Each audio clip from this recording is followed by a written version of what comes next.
This is the third in a series of lectures on the canon of the Old Testament by me. I'm Dr. Joe Sprinkle. And in the last video, we talked about Ryle's liberal view of the canonization of the Old Testament. And this will be a conservative response to that view and also a response to Roman Catholic views on the same topic. The argument is going to be, and it's going to take more than one video to do this, we're going to give thesis one, that the Jewish canon was established before the birth of Jesus. Thesis two, the Jewish canon excluded the Apocrypha. And thesis three, Jesus and the New Testament writers accepted the Jewish canon of their day as scripture, and that's going to be the basis for saying what our canon should be as well. So let's pursue that first topic, that the Jewish canon was established before the birth of Jesus Christ. And in conjunction with that, we're going to say two other things. One, that the so-called Council of Jamnia was neither a council nor all that important an event, and that there was no Alexandrian canon distinctive from the Jewish canon of Jews that lived in Palestine. The evidence that the canon was closed before the time of Jamnia comes from the Jewish historian who lived in the first century of the Christian era, Flavius Josephus. And he wrote a work called Against Oppion, or Contra Oppion, where he says that Jews of his day accepted the books of the Hebrew Bible as scripture, rejected other books which obviously would include the Apocrypha, and thus in Palestine, where Jesus was actually, the Apocrypha was not part of Scripture. This is what Josephus himself says in Against Oppion. I say that we do not possess myriads of inconsistent books conflicting with one another. Our books, those that are justly accredited, are but 2 and 20. My comment here, it seems a little odd, 2 and 20. The Protestant Old Testament has 39 books, but 22 is actually going to be the way they count. What we count as 39. Of these, 5 are the books of Moses. Well, that would be obviously Genesis, Exodus, Leviticus, Numbers, Deuteronomy. 5 are the books of Moses, comprising the laws and the traditional history from the birth of man down to the death of the lawgiver. And from the death of Moses until Artaxerxes, who succeeded Xerxes as king of Persia, the prophets subsequent to Moses wrote the history of the events of their own times in 13 books. And this is very likely Joshua. Judges, Ruth counted as one book.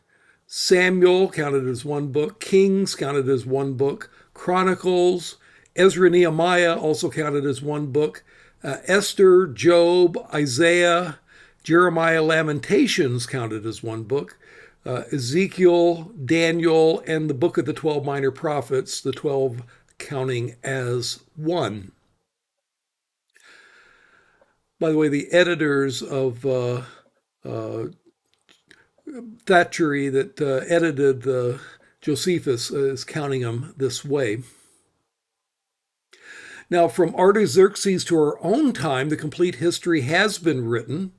And that would include books like 1st and 2nd Maccabees, which is in the Apocrypha, but has not been deemed worthy of equal credit with the earlier records because of the failure of the exact succession of the prophets. Now, this is a key line. From Artaxerxes to our own time, the complete history has been written, but not deemed worthy of equal credit with the earlier records because of the failure of the exact succession of the prophets.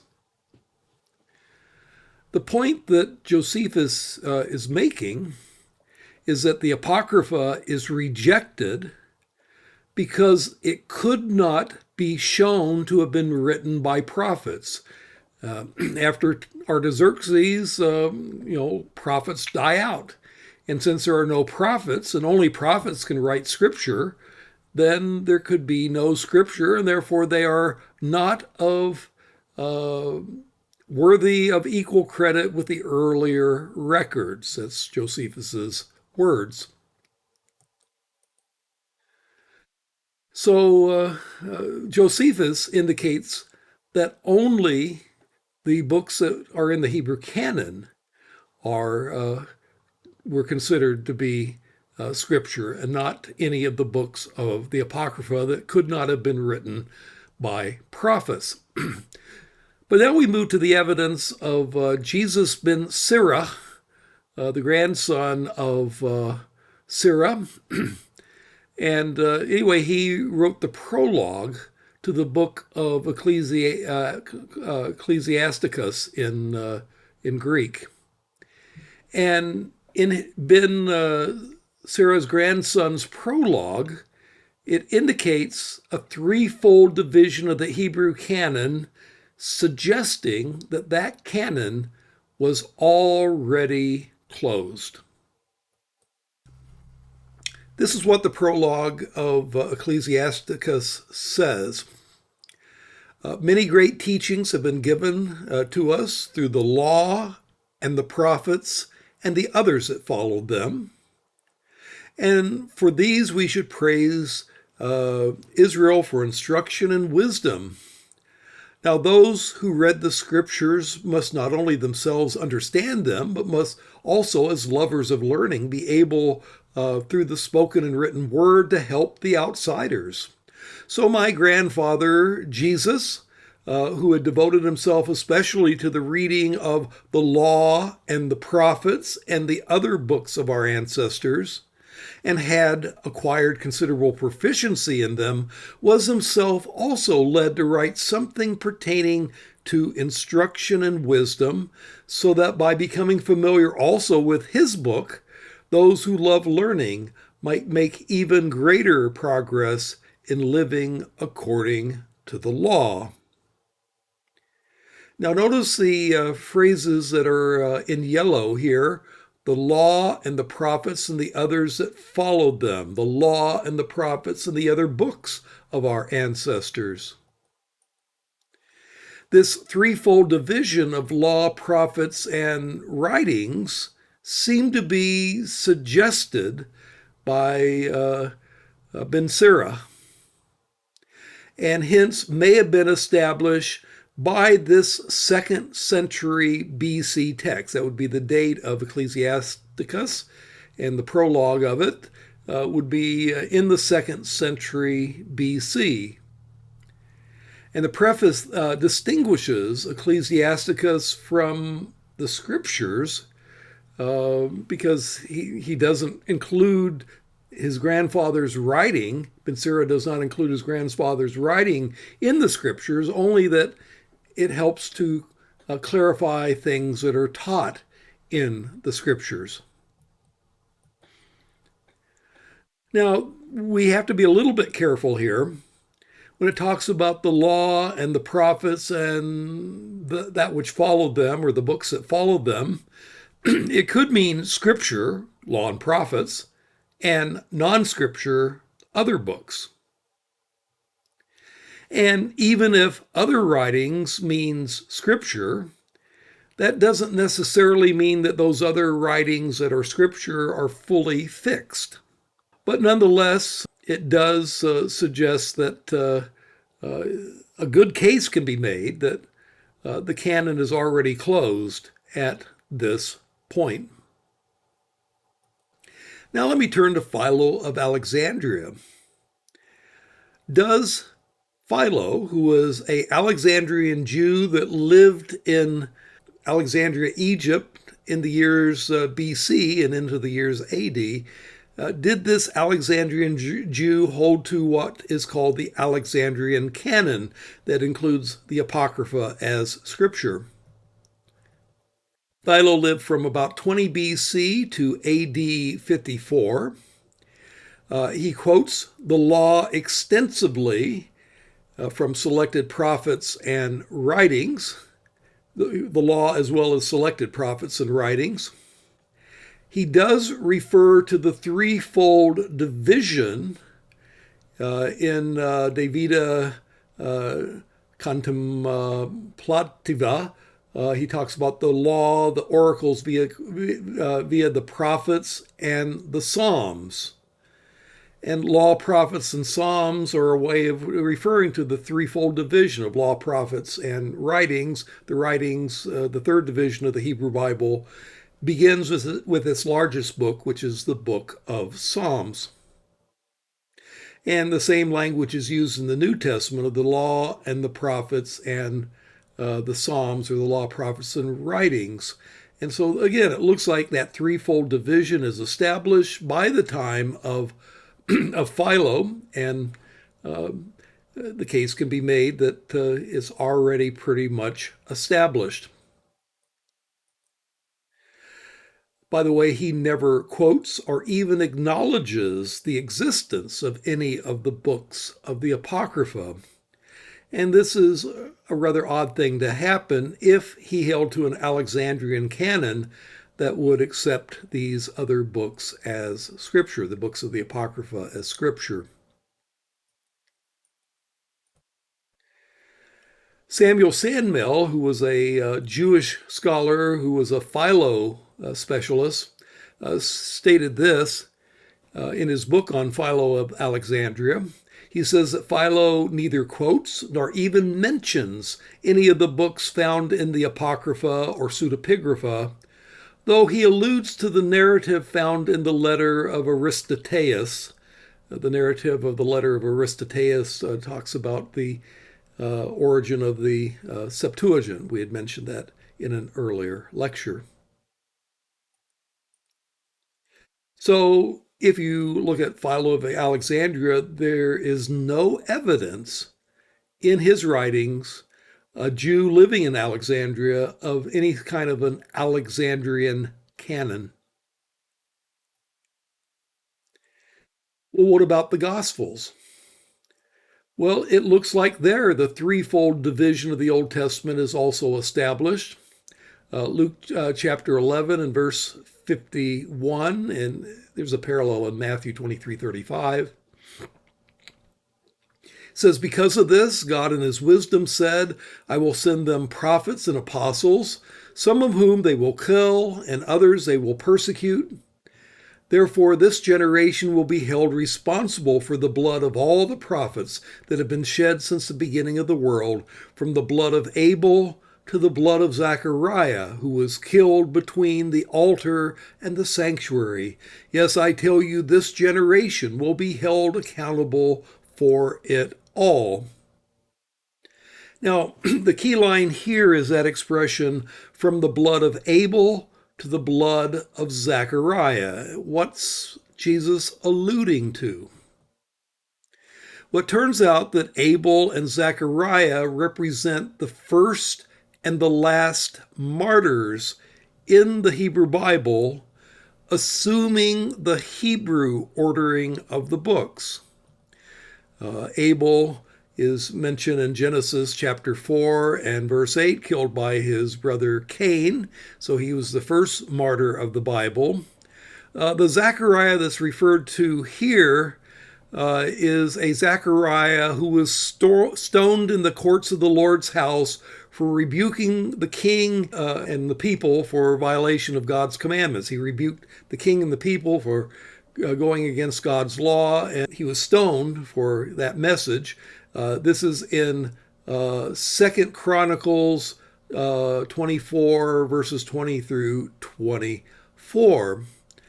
And so that's at the end of 2 Chronicles, And Second Chronicles is the last book of the Hebrew canon if you accept the Jewish ordering of the books. And so Zechariah, who lived around 800 BC, technically he's not the last martyr of the Bible chronologically. There's a Uriah mentioned in Jeremiah 26, 20 through 23, but he is the last one in the canonical ordering of the books. And this suggests that the Jewish canonical order, which includes Second Chronicles being the last book of that of the book of the division of the writings, has already been established, and that suggests that the division of the writings were already closed at the time of Jesus Christ. And then there's Luke 24:44. This is Jesus who's on the road to Emmaus saying to two disciples that he walked with for a while. He said to them, "This is what I told you while I was still with you. Everything must be fulfilled that is written about me in the law of Moses, the prophets, and the Psalms." Again, it looks like a well-established threefold division of the Old Testament Bible: the law of Moses, the law, the prophets, and the writings, which begins with that first and largest book of Psalms. So it looks like the threefold division of the Old Testament is being mentioned here. Psalms is the first and largest book of this third division, so it can be used by the figure of speech metonymy to stand for the whole. Metonymy can be when a part stands for a whole, or a whole stands for a part, metonymy or synecdoche. And again, it suggests the threefold divisions are pretty well established here and not something that's still very much in flux. When we go back to the rabbinic evidence, we have to ask the question, well, do the rabbinic discussions that question the canonicity of books indicate an open canon? As we said before, the rabbis agreed completely on all but 5 books. And the rabbis question the canon in some cases clearly after the fact. For example, they debated the canonicity of Ezekiel, even though, according to Ryle's theory, Ezekiel was established firmly in the book of the prophets by 200 BC. So it's not questioning whether or not Ezekiel should be included in the canon. Rather, it was questioning whether the decision made to include it was a mistake. And similarly, the 4 other books could very easily have already been considered canonical by most of Judaism, and yet these rabbis question whether these other books really belonged in the canon. So the fact that some of the rabbis questioned these books does not prove that they were not already considered canonical books. Now, let's go back to this argument that Ryle gives that the canon was closed at the Council of Jamnia. And the question is, did a Jewish council at Jamnia in AD 90 close the Jewish canon? And the answer is going to be no. First of all, as best we can tell, the discussion in Jamnia only was limited to, at most, 2 books, Ecclesiastes and perhaps the Song of Songs. But it was not a discussion generally about the canon. It discussed a couple of them and raised questions about a couple of them, but that was it. Moreover, Jamnia was not a council or a synod. This is importing kind of Christian church sorts of conventions into a Jewish setting where it doesn't apply. Jamnia wasn't a council or a synod. Jamnia was a meeting of some rabbis that came to discuss and debate certain things. And so to call it a council or a synod is to make it far more than it really was. Moreover, in Jewish tradition, Jamnia is rarely mentioned in the rabbinic tradition. It just wasn't considered all that important later on. And views contrary to Jamnia continue to be expressed. So it didn't really establish anything. It just records some debate of rabbis in Jamnia in AD 90, not in a council, but simply a meeting. Jewish scholar Lehman writes this way about it. He says the widespread view that the Council of Jamnia closed the biblical canon or that it canonized any books at all is not supported by the evidence and need no longer be seriously maintained. In other words, there was no Council of Jamnia. They did not decide the canon. It's just a completely spurious attempt to find a place for closing the canon that Ryle propagated. Thus, Ryle created a legend not based on the historical facts. Well, let's go back to the Samaritan evidence. Does the fact that the Samaritans had a canon different than the Jewish canon relate to the date of the canonization of the Torah? Well, the lack of prophets and writings in the Samaritan canon do not necessarily relate to the stages of Jewish canonization. Ryle assumed the split between Jews and Samaritans occurred sometime before 400 BC. He could refer to Ezra chapter 4, 1 through 5, where people that were living in Samaria at the time had a run-in with Zerubbabel. But other historians believe that the real split between Jews and Samaritans took place much later, around 128 BC, at the time that John Hyrcanus, the Maccabean ruler of Judah, destroyed their temple on Mount Gerizim. And that previously there had been pretty friendly relationships between Jews and Samaritans. And so if the real split is in 128, then this is long after the prophets were already canonized in Jewish circles, if you believe Ryle's hypothesis. They may well have rejected later books because of the prominence given to Jerusalem rather than Mount Gerizim, or Shechem, and it had nothing to do with the time in which the canonization of the Old Testament occurred. 2 Maccabees 2, verses 13 through 14 gives us some evidence. It gives a tradition that Nehemiah first gathered the books that became the prophets and the writings around the 400s BC. And that's going to suggest that the canon is pretty much complete by 400 BC. Here's the text. The same things are reported in the records and in the memoirs of Nehemiah, and also that he founded a library and collected the books about the kings and the prophets and the writings of David and the letters of kings about votive offerings. And at that same time, Judas also collected all the books that had been lost on account of the war, which had come upon us, and they are in our possession. Now, this is referring to two time periods. Nehemiah, who founded a library, and Nehemiah lived in the 400s BC, and that included books about kings and prophets, including the writings of David, which would include the Psalms, and letters of kings about votive offerings and so forth. So looks like he includes things about the law, the prophets, and the Psalms in his library.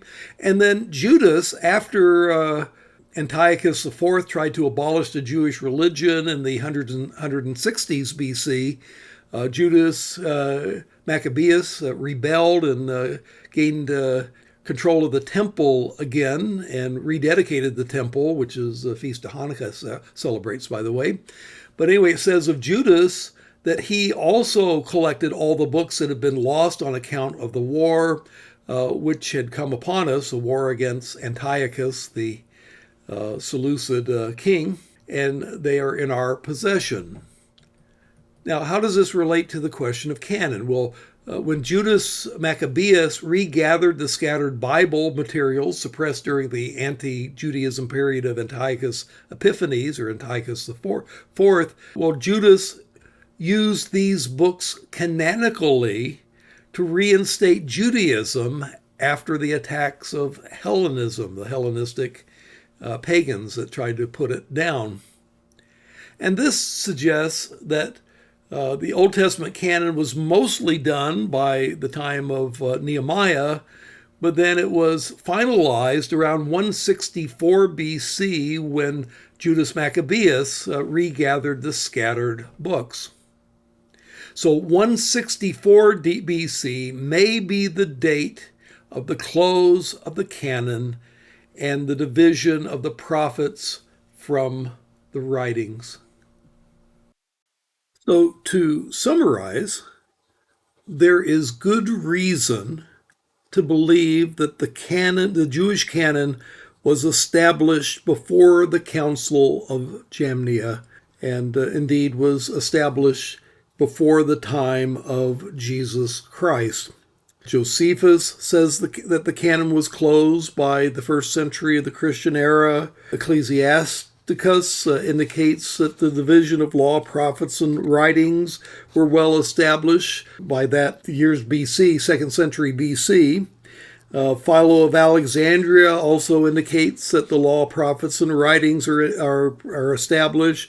The New Testament seems to indicate that the canon was closed and that the last book of the Old Testament was 2nd Chronicles, Luke 11:51, as we discuss, and that the law, prophets, and Psalms, the threefold division of the Hebrew Bible, was well established. The rabbis didn't indicate that the canon was open, but just that they questioned the canon that was already established. The Samaritans probably didn't divide before the canon of the prophets, at least, had been fully established. And therefore, they can't be, their division can't be a basis for saying when the Torah was established. And then finally, from 2 Maccabees 2:13 and 14, there is a good case to be made that the canon was closed when Judas regathered the scattered books in the year 164 BC.